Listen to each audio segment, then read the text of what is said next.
Hello listeners, मेरा नाम है दीपशिखा एंड मैं आपका स्वागत करती हूँ फ्लैशिंग वर्ल्ड स्टोरी में। और हम आपके लिए एक ऐसी स्टोरी लेकर आए हैं जो आपको एक नई दुनिया में ले जाएगी और आपका दुनिया को देखने का नजरिया थोड़ा बदल देगी और ये सोचने पर मजबूर कर देगी कि क्या ये दुनिया वाकई वैसी ही है जैसा कि हम सोचते आए हैं। आई नो मैंने ज़्यादा बोल दिया, तो इसलिए अब ना पकाते हुए सीधा स्टोरी पर ले चलती हूँ। तो वर्षा देश के ग्रेट क्लाउड सिटी में उपाध्याय परिवार का घर है।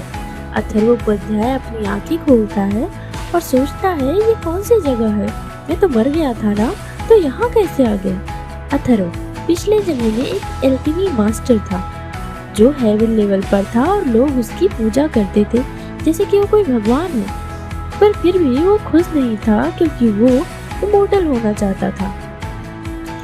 इस कारण वह कई प्राचीन स्थानों पर गया, कई मंदिरों, गुफाओं, घाटियों सबके चक्कर लगाए, पर उसको कुछ फायदा नहीं हुआ। सालों तक खोज करने के बाद उसको सफलता मिली। तो कहते हैं ना, जहाँ चाह होती है वहाँ राह मिल ही जाती है, और वही हुआ।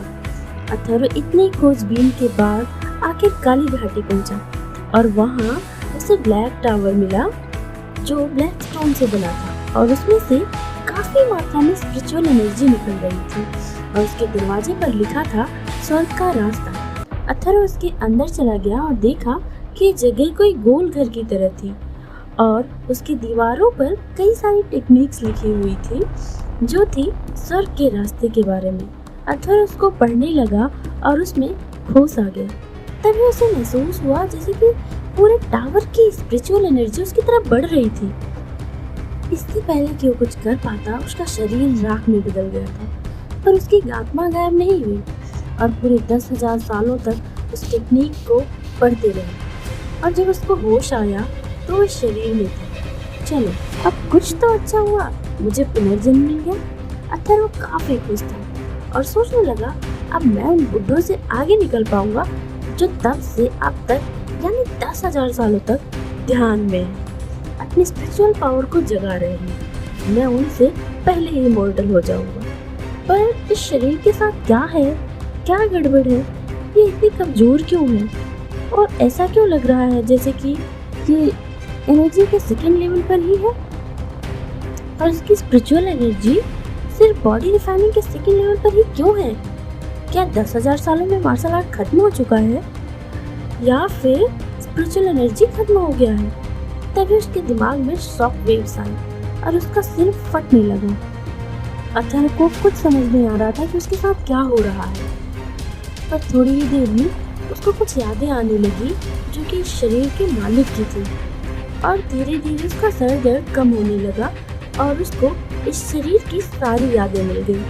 अथर्व ने उन यादों में देखा और सबको एक एक करके आत्मसात किया और उसको कई बार झटका भी लगा क्योंकि जिसके शरीर में वह था उसका नाम भी अथर्व उपाध्याय था और वह उपाध्याय परिवार के मुखिया का बेटा था।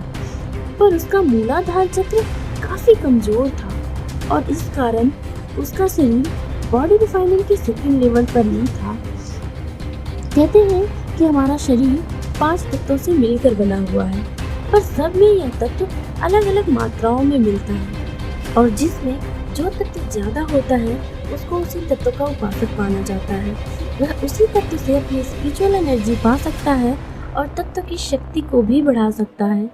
मूलाधार में तत्व की ऊर्जा समाहित हो जाती है और उसमें ही ऊर्जा संग्रहित होती है और बाकी चक्रों को जगाने के लिए वही ऊर्जा भेजती है।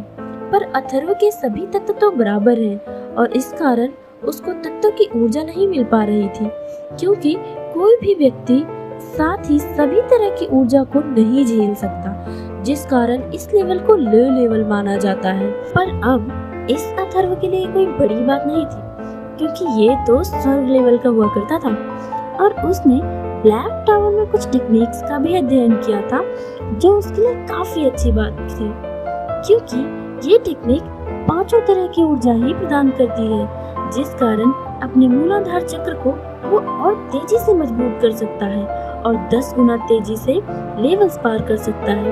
अथर्व काफी देर तक सोचता रहा और शांत रहा, पर आखिर इस शरीर के मालिक की मृत्यु कैसे हुई। उसने जानने के लिए अपनी यादों में झांका और उसका मुंह काला हो गया, उसकी आंखें फटी रह गईं। ये कैसे हो सकता है? ये नहीं होना चाहिए।